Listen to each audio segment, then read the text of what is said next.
Hello दोस्तों, welcome back to my channel. और आज मैं जिस मूवी को एक्सप्लेन करने वाली हूँ उसका नाम है सिंग सॉन्ग। ये इंडोनेशियन हॉरर थ्रिलर मूवी हाल ही में रिलीज हुई है। और अगर हम इसकी रेटिंग्स की बात करें तो इसकी IMDb rating 5.1 stars out of 10 है। तो दोस्तों, अगर आपको मेरा मूवी एक्सप्लेनेशन वीडियो पसंद आए तो प्लीज से मेरे वीडियो को लाइक और मेरे चैनल को सब्सक्राइब करके मुझे ऐसे ही सपोर्ट करते रहें। तो देर नहीं करते और बढ़ते अपने मूवी एक्सप्लेनेशन की ओर।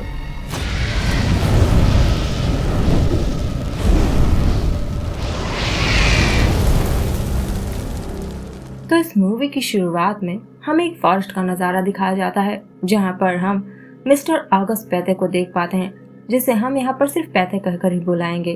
और ये आदमी उस वक्त एक रंग बिरंगे पानी को चारों ओर छिड़क रहा होता है, शायद अपने प्रोटेक्शन के लिए। ये किसी तरह का रिचुअल भी हो सकता है, क्योंकि इस फॉरेस्ट में रेयरली कोई आता जाता था और शाम भी बस ढलने ही वाली थी। तब पानी छिड़कने के बाद हम इसके इरादों को समझ पाते हैं कि ये यहाँ पर क्यों आया है। ये तब विसल बजाकर एक चिड़िया को मुक्त कर लेता है, जो काफी ज्यादा खूबसूरत थी, और वो उसे पकड़कर अपने छोटे से पिंजरे में डाल लेता है, खुशी खुशी घर ले जाने के लिए। और तुरंत ही अपने वाइफ को फोन करके इसकी खुशखबरी देता है, ताकि वो घर पर पिंजरे को तैयार रखे। और तब उसकी वाइफ भी ये खबर सुनते ही बहुत ज्यादा खुश हो जाती है। पर समय नहीं लगता इनकी खुशियों को ग्रहण लगते हुए। तुरंत ही मिस्टर पैथे के आसपास ठीक उसी की टोन में कोई विसल करने लगता है। फिर भी वो पहले इसे इग्नोर कर देता है, लेकिन तभी अचानक से कोई अदृश्य शक्ति उसे फॉरेस्ट के अंदर घसीट ले जाती है और वो कुछ भी नहीं कर पाता। सीन यहीं पर कट होता है और हम फिर मूवी के मेन कैरेक्टर इपुंग को देख पाते हैं, जो एक छोटा सा बच्चा है। और हम उसे उसके दो पक्के मित्रों के साथ में देख पाते हैं, जहाँ तीनों दोस्त साइकिल से पतंग लूटने के लिए रेस लगा रहे होते हैं। जो पहले पहुंचेगा पतंग उसकी होगी, लेकिन अनफॉर्चुनेटली पतंग सीधा उसी फॉरेस्ट ग्रोव के अंदर जाकर गिर पड़ता है और वो पतंग फॉरेस्ट के अंदर जाने पर ही मिलता। इपुंग तब अंदर जाने के लिए जिद कर रहा होता है, लेकिन उसका एक दोस्त उसे रोकने लगता है कि ये ठीक नहीं होगा, क्योंकि शाम भी ढलने वाली है और उन सभी के पेरेंट्स ने उन्हें शाम से पहले घर लौटने के लिए कहा था। क्योंकि हाल ही में घटित हुए मिस्टर पैथ के साथ उस घटना के बाद सभी गांव वाले दहशत में थे, क्योंकि उस घटना के बाद मिस्टर पैथे की बॉडी सड़क पर मिली थी, बिल्कुल पैरालाइज्ड। फिर भी इपुंग इन बातों पर विश्वास नहीं करता। उसे लगता है कि सारे बड़े लोग बच्चों को डराने के लिए ऐसे कहानियां बनाते हैं, इसलिए इपुंग का दोस्त उसे अपनी पतंग दे देता है ताकि वो जिद न करे, और उसे अपने साथ लेकर जाता है, ये कहकर कि हम कल पतंग लूटेंगे। जिसके बाद इपुंग और उसके फ्रेंड्स अपने अपने घर लौट आते हैं, क्योंकि नहाना धोना भी तो था। लेकिन इपुंग घर नहीं जाता, वो गांव के एक ग्रैंडफादर दार्मो के पास चला जाता है। और फ्रेंड्स, यहाँ इस पूरे गांव में हम एक चीज कॉमन देख पाते हैं कि इस गांव के सभी लोगों ने तरह तरह के बर्ड्स पिंजरे में पाल रखे होते हैं, पेट की तरह, जैसे बर्ड्स पालना ही यहाँ का कल्चर हो। और इपुंग और दार्मो के बातों से हम ये समझ पाते हैं कि ये बर्ड्स पाले गए थे किसी कॉन्टेस्ट में पार्टिसिपेट करने के लिए। जो प्रतियोगिता हमेशा मिस्टर दार्मो का बर्ड पेत्रुक ही जीतता था, और ये कॉन्टेस्ट शायद कल ही था। लेकिन इस बार दार्मो बड़े उदास थे, क्योंकि उनका वो बर्ड पेत्रुक काफी ज्यादा बीमार था और वो प्रतियोगिता में भाग ही नहीं ले पाएगा। दार्मो अपने पेत्रुक के लिए प्रेयर्स और मेडिटेशन करने जा रहे होते हैं, ताकि पेत्रुक को एनलाइटमेंट मिले, जिसके पीछे की वजह हम बाद में जान पाएंगे। जिसके बाद इपुंग अपने घर के लिए रवाना हो जाता है, जहाँ पर वो अपने ग्रैंड पेरेंट्स के साथ में रह रहा होता है। और यहाँ पर इपुंग के पेरेंट्स का कोई जिक्र ही नहीं था। इपुंग तब आते ही अपने ग्रैंडपा से दार्मो के पैतृक के बारे में बताने लगता है कि वो कल कॉन्टेस्ट में भाग ही नहीं ले पाएगा, जिससे इपुंग के ग्रैंडपा खुश हो जाते हैं कि फिर तो उनके बर्ड अर्जुना को कोई भी टक्कर नहीं दे सकता और कल का कॉन्टेस्ट वो ही जीतेंगे। इपुंग भी तब अपने ग्रैंडपा की ही तरह बर्ड्स को फीड करने की प्रैक्टिस कर रहा होता है और विसल बजाकर बर्ड्स को कंट्रोल करना भी सीख रहा होता है, जिस विसल को बजाने का एक स्पेशल तरीका होता है। लेकिन यहाँ पर आप दिन में तो विसल बजा सकते हो, लेकिन रात में अगर आप विसल बजाओ तो इसे एक बैड ओमेन माना जाता है और इंसान अपने लिए मुसीबत खड़ा कर सकता था, खास तौर से बच्चे और नौजवान। और इसके साइड इफेक्ट्स तो हमने मूवी के स्टार्टिंग में ही देखा था, जो मिस्टर पैथे के साथ में हुआ। लेकिन इपुंग एक रिबेलियस बच्चा था, उसे रात में भी विसल बजाना अच्छा लगता था, जो बात उसकी ग्रैंड माँ को बिल्कुल भी पसंद नहीं होती। वो हमेशा इसके लिए उसे डांटा करती थी कि एक दिन इपुंग खुद के लिए मुसीबत खड़ा कर लेगा और रात में नहाने के लिए भी उसे डांटा करती थी, लेकिन वो कहाँ सुनने वाला था। जिसके बाद हमें मिस्टर पैथे के घर का सीन दिखाया जाता है, जहाँ पर हम उनकी वाइफ विवेक को देख पाते हैं, जो उनके लिए एक स्पेशल गाढ़ा बना रही होती है। और ये पता नहीं कैसा गाढ़ा था, जिसमें वो खून के कुछ बूंदे भी मिलाती है, जो शायद किसी बर्ड का था, जिसे उन्होंने किचन के कटिंग बोर्ड पर खुद ही काटा होता है, क्योंकि शायद वो किसी तरह का रिचुअल कर रही होती है ताकि उसका हस्बैंड दोबारा से ठीक हो जाए, जो अब न तो हिल पा रहा होता है और न ही कुछ बोल पा रहा था। जिसके बाद हम मिस्टर दार्मो को देख पाते हैं, जो अपने बर्ड के लिए मेडिटेट करने में जुटे हुए थे, कि तभी कोई दरवाजे पर दस्तक देता है, लेकिन बाहर झांकने पर वहाँ पर कोई भी नहीं होता, जो काफी अजीब बात थी। लेकिन दार्मो के अंदर आने के बाद ही घर के अंदर सारे पिंजरे हिलने लगते हैं और वो तब किसी की विसलिंग की आवाज भी सुन पाता है, जो एक दूसरे कमरे में हो रही होती है, मतलब किचन से आ रही थी। और जब वो उस कमरे को चेक करने के लिए जाते हैं, लाइट्स अचानक से चली जाती है और कोई एंटिटी उनका ही गला दबोच लेता है। जिस इंसिडेंट के बाद यहाँ पर पैथे की बॉडी मूव करने लगती है और उठने की भी सोचती है, लेकिन वो असफल ही रहता है। जिसके पीछे क्या माजरा है ये हम बाद में जान पाएंगे। जिसके बाद हम इपुंग के ग्रैंड पेरेंट्स को देख पाते हैं। इपुंग की ग्रैंड माँ को इपुंग की काफी ज्यादा फिक्र हो रही होती है, क्योंकि उन्हें यकीन था कि मिस्टर पैथे का वो हाल विस्लिंग की वजह से हुआ था और किसी एंटिटी ने उन्हें पॉजेस कर लिया है। लेकिन इपुंग के ग्रैंडपा का ये मानना था कि ये सब पहले के जमाने में हुआ करता था, जब लोग गायब हो जाते थे और दूसरी दुनिया में चले जाते थे। ये सब कुछ होने के बाद और लौटकर कभी नहीं आए। लेकिन पैथे तो जिंदा है और घर में है, इसका मतलब ये कोई अलग चीज है। फिर भी वो इपुंग को समझाने के लिए जाते हैं कि वो रात में विसल ना करे, और वो तब उसे अपना फेवरेट टॉय दे देते हैं, जो वो बचपन में खेला करते थे, जो एक वुडन बर्ड था, और वो इपुंग को बहुत ही ज्यादा पसंद आ जाता है। जिसके बाद हम यहाँ के मर्दों के एक डेली रूटीन को जान पाते हैं कि ये सब लोग मिलकर रात को गांव की पेट्रोलिंग किया करते थे। पर जैसे ही इपुंग के ग्रैंडपा घर से बाहर निकलते हैं, एक आदमी आकर उन्हें दार्मो के डेथ की बैड न्यूज सुना देता है, जिससे उन्हें बहुत ही ज्यादा दुख पहुंचता है। जो न्यूज सुबह सुबह गांव में अनाउंस कर दी जाती है, और तब उनके फ्यूनरल की तैयारी की जाने लगी थी। और यहाँ दूसरी ओर जब विवेक पैथा को खिलाने की कोशिश करती है, उसकी तबीयत एकदम से और बिगड़ जाती है। और ठीक उसी सेम रात को इपुंग को एक बड़ा ही डरावना सा नाइटमेयर आता है, जहाँ पर वो देखता है कि घर के सारे बर्ड्स को उसके ग्रैंडपा ने रिलीज कर दी होती है, जो काफी ज्यादा ऑफ और क्रीपी बिहेव कर रहे होते हैं, और इपुंग के बुलाने पर भी वो जवाब नहीं देते। जिसके बाद वो आते हैं और इपुंग को अपनी ग्रैंड माँ की हेल्प करने के लिए बोलकर चले जाते हैं। और जब इपुंग अपने ग्रैंड माँ के पास हेल्प के लिए आता है, वो सिर्फ उसे क्लोजेट में कपड़े रखने के लिए बोलती हैं और खुद इसके बाद गायब हो जाती हैं, जो इपुंग को एकदम से ही डरा देता है। जिसके बाद उसकी ग्रैंड माँ उसे बेड के नीचे बुला रही होती है अपने साथ छिपने के लिए, और वो कहने लगती है कि वो मैं नहीं हूँ।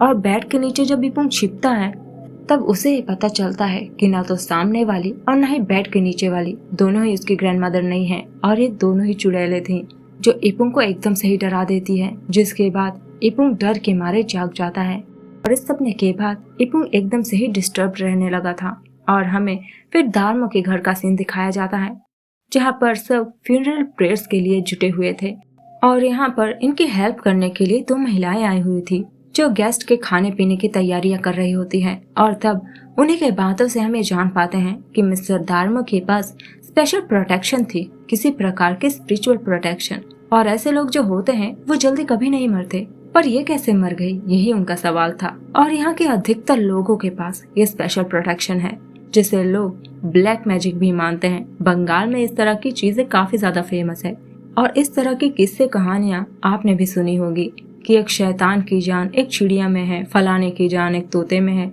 तो उस शैतान को मारने के लिए या उस इंसान को मारने के लिए पहले उस बर्ड को खत्म करना होगा। ठीक उसी प्रकार का किस्सा इन गांव वालों का था। तो मिस्टर दार्मो की जान जो थी, उन्होंने अपने बर्ड पेत्रुक के अंदर डाल रखी होती है, जो असल में मौत के कगार पर था, जिसे हमने तो पहले ही देखा था। इसीलिए मिस्टर दार्मो मेडिटेशन वगैरह कर रहे होते हैं कि उनका बर्ड ठीक हो जाए। लेकिन शायद ऐसा हो न सका, और ये गांव वाले ऐसा इसलिए करते थे क्योंकि यहाँ कई लोगों को गोस्ट खा चुके थे और उनकी आत्माएं दूसरी दुनिया में चली गई थी। तो ये करना उनके लिए एक सेफ्टी प्रिकॉशन था। तभी विवेक उनके पास आ जाती है हेल्प के लिए, और वो दो महिलाएं उसका हाल चाल पूछने लगती है। तब विविक कहती है कि उसके हस्बैंड को स्ट्रोक आया है, उन्हें किसी एंटिटी ने नहीं पॉजेस किया, वो ठीक हो जाएंगे। जिसके बाद वो चाय लेकर इपुंग के ग्रैंडपा के पास पहुंच जाती है और इपुंग का वो गिरा हुआ टॉय उसे उठाकर थमा देती है। और अब तो वो नाइटमेयर्स इपुंग के लिए एक आम सी बात हो चुकी थी और अब की बार तो वो खुद को ही मरा देख लेता है, जिसकी लाश को उठाकर उसके फ्रेंड्स खुद ही गड्ढे में फेंक रहे होते हैं, जिससे हर कोई नफरत कर रहा होता है कि वो वहां से चला जाए। और उसी वक्त दरवाजे पर कोई नॉक करने लगता है, जिस वजह से इपुंग की नींद खुल जाती है। और अब तक वो सोच रहा था कि उसकी ग्रैंडमदर ने नॉक करके उसे उठाया, पर वो बेचारी तो पूरे समय किचन में ही व्यस्त थी। जो बात सुन इपुंग एकदम से ही डर जाता है और वो तब इस नाइटमेयर के बारे में अपने ग्रैंडमदर को बताता है। और अब उसे अपनी गलती का एहसास हो रहा था कि काश उसने ग्रैंडमा की बात मान ली होती तो उसे इतने डर का सामना न करना पड़ता।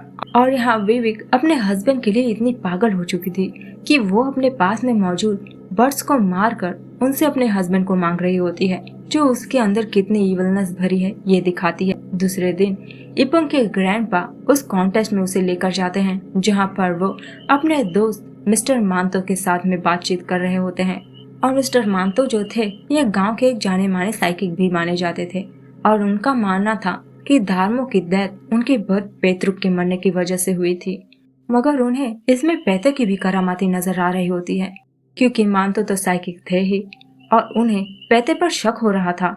मगर वो बेचारे पूरे मामले को समझ ही नहीं पा रहे थे कि ये सब अगर पैते कर रहा है तो कर कैसे रहा है। और ये सब जब कॉन्टेस्ट में गए तो इपुंग के ग्रैंडमा को भी विसलिंग की आवाजें आने लगती हैं, जिसके खोज में वो अपने वेल के पास पहुंच जाती है, जहां पर इपुंग के वेश में ही एक गोश्त उन्हें वेल में धकेलने की कोशिश करने लगता है। लेकिन वो तो अच्छा हुआ कि सही समय पर उनके हस्बैंड आकर उन्हें बचा लेते हैं, पर वो इस इंसिडेंट के बाद काफी ज्यादा डर गई थी, इसलिए इपुंग के ग्रैंडपा को उनकी फिक्र होने लगी थी और इसीलिए वो इस प्रॉब्लम के सोल्यूशन के लिए अपने फ्रेंड मांतो के पास जा रहे होते हैं। और मांतो तब उन्हें साइकिक तीर्थों के पास लेकर जाता है, जो उस वक्त घर पर नहीं होते। तो ग्रैंडमा भी यहाँ अपना दिमाग लगाने लगती है और वो बिना अपने हस्बैंड से पूछे एक बॉक्स में से एक एग निकालकर उसे नदी में प्रवाहित कर देती है, जो गोल्डन कलर के फेक एग्स थे, ताकि कोई भी एंटिटी जो इनकी फैमिली को सता रही है वो इनका पीछा छोड़ दे। और वो एंटिटी उस वक्त वहीं पर खड़ी थी और ये फेक एग्स जो थे वो एक स्पेशल प्रोटेक्शन के लिए रखा गया था घर में, और ये एग्स जिसके जरिए रखे गए हों उसी के जरिए नदी में प्रवाहित किया जाना था, तभी इसका लाभ मिलेगा। और अगर कोई और व्यक्ति इस एग्स को प्रवाहित करेगा तो कोई लाभ नहीं मिलेगा, उल्टा वो इंसान खुद ही बीमार पड़ जाएगा, जो शायद अब इपुंग के ग्रैंडमा के साथ में होगा। और यहाँ दूसरी ओर जब तीर्थो उन्हें घर पर नहीं मिलता तो मिस्टर मांतो जी अपने ही बर्ड्स के जरिए पैते की दुनिया में चले जाते हैं, क्योंकि बर्ड्स इनकी आत्माओं को प्रोजेक्ट कर सकती थी दूसरे दुनिया में। और वो तब पैते से पूछने लगते हैं उसे बुलाकर कि वो गांव वालों को क्यों टारगेट कर रहा है। तब पैते की आत्मा, जो काफी ज्यादा भयानक लग रही है यहाँ पर, वो रोते हुए उसके सामने आकर बैठ जाता है और कहने लगता है कि क्योंकि उसे दूसरे दुनिया में जाना है इसीलिए। और वो एकदम से ही अटैक मोड पर आ जाता है, जो मांतो को अपने दुनिया में वापस लौटने पर विवश कर देता है। और वो तब पैते की बातों से अंदाजा लगा पाते हैं कि पैते ने अपनी बेवकूफी से दूसरी दुनिया का पोर्टल वापस से खोल दिया है, जो सालों पहले किसी ने बंद कर दिया था, और उसी पोर्टल के अंदर उसे बंदी बनाकर रख लिया गया है। और उन एंटिटीज ने उसे एक कंडीशन दे रखा है कि वो उसे तभी जाने देंगे जब वो उसके एक रिप्लेसमेंट लाकर उन्हें देगा, मतलब इसे खुद एक इंसान की आत्मा उन्हें हैंड ओवर करनी होगी। और इसीलिए इसने दार्मो के साथ ये सब कुछ करने की कोशिश करी, लेकिन अनफॉर्चुनेटली उनकी डेथ तो पहले ही हो चुकी थी, क्योंकि उनका बर्ड पेतरुक मर चुका था। और शायद इसीलिए पैते वापस नहीं आ पाया जब वो अपने हाथ पैर हिलाने की कोशिश कर रहा था, और इसलिए अभी किसी और को चुनेगा गांव वालों के बीच में से, और ये या तो इपुंग होगा या तो उसकी ग्रैंडमदर। और वो काम भी उसे बस 40 दिनों के अंदर ही करना होगा, वरना वो उस पोर्टल में हमेशा हमेशा के लिए चला जाएगा। जिसके बाद हम मिस्टर तीर्थो को देख पाते हैं, जो असल में हेल्प कर रहे होते हैं विविक की, और उसी ने विविक को वो रिचुअल सजेस्ट किया था, जिसका फायदा कुछ भी नहीं निकला। और अब सिर्फ 6 दिन बचे हुए थे तो तीर्थो उसे एक और तरीका बताता है कि इस बार तुम्हें वो खून वाला पोर्शन जो है अपने हस्बैंड को नहीं बल्कि उस इंसान को पिलाना होगा जिसे उसका हस्बैंड इशारा करेगा और ये इशारा भी विविक को खुद ही समझना होगा। जिसके बाद हम इपुंग और उसके फ्रेंड्स को स्कूल में देख पाते हैं जो एक्सरसाइज कर रहे होते हैं स्कूल में। और वहीं पर इपुंग को हेलुसिनेशंस होने लगते हैं कि उसके मुंह से काफी ज्यादा खून गिर रहा है और उसके टीचर्स भी उसे हॉन्ट करने लगते हैं भूत के रूप में। और बाथरूम का दरवाजा खोलते ही वो पैते के घर में पहुंच जाता है जो उसे हॉन्ट करने लगता है उसका गला दबाकर। और उसी वक्त उसका फ्रेंड उसका बर्थ टॉय उसे लौटाने के लिए आ जाता है और पैते को पीछे खड़ा देख वो वापस से डर के मारे भागने लगता है और स्कूल से बाहर निकलने की कोशिश करता है। जहाँ पर तभी एक पिकअप वाली ट्रक आती है और उसमें बैठे लोग इपुंग के ग्रैंडपा का एड्रेस पूछ रहे होते हैं। तो इपुंग भी उनके गाड़ी पे सवार हो जाता है उन्हें रास्ता दिखाने के लिए। लेकिन थोड़ी ही देर में उसे रियलाइज होता है कि ये सब तो गोस्ट हैं। वो तुरंत ही गाड़ी से छलांग लगा देता है और जब वो वहाँ से भागता है तब उसका टॉय बर्ड रास्ते में ही गिर पड़ता है और वो तब किसी तरह अपने ग्रैंड माँ के पास पहुँच जाता है और वो उसे काम डाउन करते हैं। इपुंग के साथ में ये जो कुछ भी हुआ ये सब पैते की ही करामाती थी, क्योंकि वो इपुंग के इस टॉय बर्ड को विविक तक पहुँचाना चाहता था। क्योंकि विविक ने तो उस टॉय को इपुंग के पास पहले ही देखा होता है तो वो समझ चुकी थी कि पैते इशारा कर रहा है कि इपुंग ही उसका शिकार है। और तुरंत ही वो पहुंच जाती है इपुंग के घर टिफिन लौटाने के बहाने। और इपुंग तो बीमार था ही, तो विविक जबरदस्ती उसे वो रेड पोशन पिला देती है दवा बोलकर और वो कहती है कि वो तुरंत ही ठीक हो जाएगा। और ये कहकर वो वहाँ से तुरंत ही रफू चक्कर हो जाती है। मगर इपुंग के सामने अंधेरा छा जाता है। वो तुरंत ही उस पोर्टल में जाकर कैद हो जाता है जहाँ पर पहले से ही पैते की आत्मा लेटी हुई थी। और यहाँ दूसरी ओर इपुंग के ग्रैंडपा तीर्थों को धमकी देकर उससे सारी बातें उगलवा लेते हैं कि उसने विविक को क्या क्या निर्देश दिए हुए हैं। जिसके बाद वो पैते के घर पहुंच जाते हैं और वो पैते को झचकोरने लगते हैं कि वो ऐसा क्यों कर रहा है। लेकिन तभी विविक बीच में आ जाती है तो वो विविक को ही खरी खोटी सुनाने लगते हैं कि तुम अमीर बनना चाहती थी इसीलिए वो उस फॉरेस्ट में गया था। जो कुछ भी हुआ इसमें तुम्हारी गलती है, गाँव वालों की नहीं। तो तुम दोनों भोगो, दूसरों की जाने क्यों लेने पर उतारू हो। और वो तब उन्हें श्राप देने लगते हैं और कहते हैं कि तुम दोनों कभी खुश नहीं रहोगे और ना ही तुम्हारा हस्बैंड कभी ठीक हो पाएगा। जिससे विविक एकदम से ही पागल हो जाती है और उसे घर से बाहर निकालने लगती है। और उसी वक्त उन्हें इपुंग की आवाज सुनाई देने लगती है जो अपने ग्रैंडपा से हेल्प मांग रहा होता है। पर वो क्या करे उन्हें कुछ समझ नहीं आ रहा था, इसलिए वो मानतो के पास चले आते हैं। और मानतो तब देर नहीं करते, भले ही शाम ढल चुकी थी। इपुंग के ग्रैंडपा और मानतो अपने बर्ड्स को पिंजरे में लेकर पहुंच जाते हैं उसी फॉरेस्ट में। और मानतो तब इपुंग के ग्रैंडपा को बर्ड शेप्ड नाइफ थमा देते हैं कि ये उनकी उस दुनिया में हेल्प करेगी। पर उनके उस दुनिया में पहुंचने से पहले ही एक एंटिटी इपुंग के ग्रैंडपा के रूप में इपुंग को छलने की कोशिश करने लगता है। मगर अच्छा हुआ कि इपुंग के ग्रैंडपा उसे मिल जाते हैं और वो तब तुरंत ही इपुंग को वहाँ से लेकर निकलने की कोशिश करते हैं। लेकिन वहाँ से निकलना इतना आसान नहीं था, क्योंकि पैते एक एंटिटी बनकर उन्हें हॉन्ट करने लगता है और वो डरा कर उन दोनों को ही सेपरेट कर देता है। इस वजह से ये दोनों एक दूसरे से अलग हो जाते हैं और पैते की आत्मा तब इपुंग को पकड़ लेती है और चोक करने लगती है। पर सही समय पर इपुंग के ग्रैंडपा पैते को उस बर्ड शेप्ड नाइफ से स्टैब करके इपुंग को छुड़ा लेते हैं और उसे भागने का निर्देश देते हैं। मगर खुद बेचारे फंस जाते हैं और शायद इपुंग वहाँ से निकल भी नहीं पाता, क्योंकि तमाम एंटिटीज ने उसे वहाँ पर घेर लिया होता है। और वो तो भला हुआ मानतो का जिन्होंने अपने पावर से बर्ड्स को वहाँ पर भेज दिया जो उन एंटिटीज को डिस्ट्रैक्ट कर देती है। और मानतो भी तब मौका देखकर उस दुनिया में एंटर हो जाते हैं और इपुंग को बचाकर वहाँ से निकाल ले आते हैं। सीन कट होता है और हम इपुंग की ग्रैंडमा और इपुंग को उदास बैठा हुआ देख पाते हैं। और उस वक्त इपुंग की ग्रैंडमा इपुंग को अपने ग्रैंडफादर के लिए कॉफी बनाने के लिए बोल रही होती है, जिसका मतलब ये हुआ कि अब इपुंग के ग्रैंडपा भी पैते के ही तरह बिस्तर पर पड़े होंगे। और फिर हम पैते और उसकी वाइफ को देख पाते हैं जो काफी ज्यादा खुशहाल थी इसके बाद, मगर बस कुछ ही पल के लिए, क्योंकि तभी विवेक को किसी की आहट महसूस होती है। और पैते जब घर के अंदर आता है एक पिंजरे में उसे विवेक का कटा हुआ सर मिलता है, जिससे वो एकदम से ही पागल हो जाता है और घर से बाहर भागने लगता है चिल्लाते हुए। और माम तो उसकी ये हालत देखकर मुस्कुरा रहा होता है, क्योंकि ये सारी करामात तो उसी की ही थी, क्योंकि वो अपने दोस्त को ऐसे कैसे जाने देता। इसीलिए उन्होंने टिट फॉर टैट कर दिया। और अंत में हम इपुंग के ग्रैंडपा को वापस लौटते हुए देख पाते हैं, मतलब कि उनकी आत्मा को। और अब आगे कोई भी नहीं मरेगा और शायद इसीलिए उन्होंने विवेक को एकदम से ही खत्म कर डाला। और इसी के साथ ये मूवी यहीं पर एंड हो जाती है। मिलते हैं नेक्स्ट वीडियो में, तब तक के लिए goodbye, take care and thanks for watching.